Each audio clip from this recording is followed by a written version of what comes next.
जब आप पंजाब की धरती का इतिहास उठाते हैं तो आपको ये जानकर बेहद गर्व महसूस होगा कि पंजाब की धरती ने केवल वीर सपूतों को ही जन्म नहीं दिया, बल्कि ये वो धरती है जहां पहली बार शहरी और सबसे संपन्न हड़प्पा सभ्यता जन्मी और फली फूली थी। आज भले ही हड़प्पा सभ्यता का स्थान सिंधु घाटी पाकिस्तान का हिस्सा हो, लेकिन भारतीय पंजाब के रोपड़, जिसे आज रूपनगर कहा जाता है, वहां तक हड़प्पा सभ्यता के निशान मिले हैं।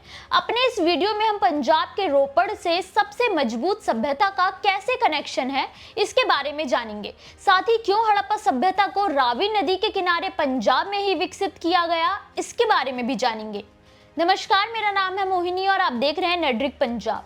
हड़प्पा सभ्यता पहले शहरी और पूर्ण विकसित सभ्यता मानी जाती थी, जिसका केंद्र भारत के पंजाब का सिंधु घाटी था, जो कि रावी नदी के किनारे पे स्थित था। हड़प्पा सभ्यता, जिसे सिंधु घाटी सभ्यता भी कहा जाता है, वो भारत का ही नहीं बल्कि दुनिया की सबसे पुरानी सभ्यताओं में से एक है। हड़प्पा सभ्यता 3300 से लेकर 1700 ईसा पूर्व में विकसित हुई थी। हड़प्पा सभ्यता कांस्य युगीन सभ्यता भी कहलाती है, जो कि एक पूर्ण विकसित शहरी सभ्यता है। पक्के मकान, जल निकासी के साधन, व्यापार में कौशल होना इस सभ्यता की पहचान थी। हड़प्पा सभ्यता की खोज पहली बार साल 1921 में दयाराम साहनी ने की थी। इस सभ्यता के लोगों ने कृषि को बढ़ावा दिया था और गेहूं, जौ, कपास की फसलें उगाते थे। साथ ही तांबे, कांसा, शंख और पक्की मिट्टी, टेराकोटा से बनी मूर्तियां, मोहरे और मनके के इस्तेमाल होने लगे थे। हड़प्पा सभ्यता सिंधु घाटी में रावी नदी के किनारे स्थापित हुई थी, जिसके पंजाब के रोपड़ जिले में सतलुज नदी तक फैली होने के साक्ष्य मिले हैं। हड़प्पा सभ्यता लगभग 1.5 मिलियन वर्ग किलोमीटर इलाके में फैला हुआ था, जिसमें उत्तर पूर्वी अफगानिस्तान का हिस्सा, पाकिस्तान और उत्तर पश्चिम भारत, जिसमें पंजाब, हरियाणा, राजस्थान और गुजरात तक फैला हुआ था। ये कई नदियों में घगर, हकरा, सिंधु, रावी, सतलुज से लेकर गुजरात के देमाबाद या खंबात की खाड़ी क्षेत्र तक फैली हुई थी।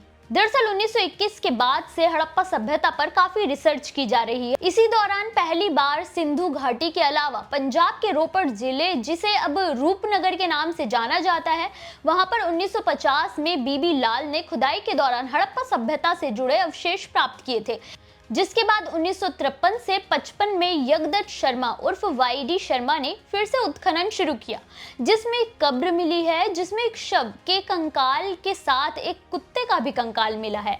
साथ ही तांबे, कांसे के औजार, मनके और शेलखड़ी की मोहरे जैसी कई और वस्तुएं भी मिली थी, जो हड़प्पा सभ्यता के समय के ही साक्ष्य हैं। हड़प्पा का मुख्य केंद्र सिंध, बलूचिस्तान और पंजाब था, यानी कि पंजाब का एक बड़ा हिस्सा इस उन्नत सभ्यता का साक्षी बना था।